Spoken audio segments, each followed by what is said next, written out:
arsip kita akan Banyaknya kendaraan baik itu roda 2 maupun 4 yang menunggak pembayaran pajak kendaraan berdampak dengan jumlah pendapatan asli daerah berkurang.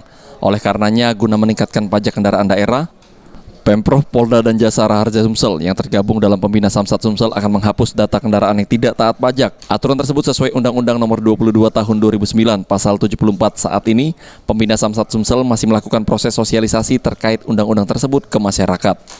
Kasubdit Regiden Ditlantas Polda Sumsel AKBP Endro Ariwibowo mengatakan, secara teknis untuk penerapan undang-undang tersebut, Pembina Samsat Sumsel sendiri masih menunggu petunjuk resmi dari pihak Korlantas Mabes Polri serta Pembina Samsat tingkat nasional.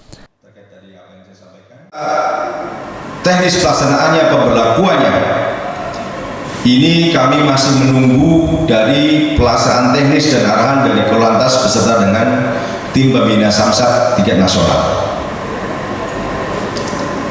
Kapan waktunya? Tentunya kami menunggu jumlah lebih lanjut dari pusat. Siang ini yang kita lakukan adalah alarm warning ataupun pengingat ataupun himbauan ataupun sosialisasi kepada masyarakat bahwa pada saat ke depan, beberapa saat yang akan ke depan, kita akan melakukan program yang namanya penghapusan data kendaraan bermotor.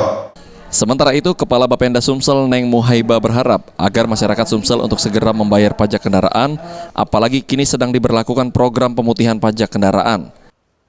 Akan pembayaran pajak, apalagi sekarang ada Pergub nomor 18 tahun 2022 di mana Pak Gubernur Bapak Haji Herman Deru melaksanakan program pemutihan pajak.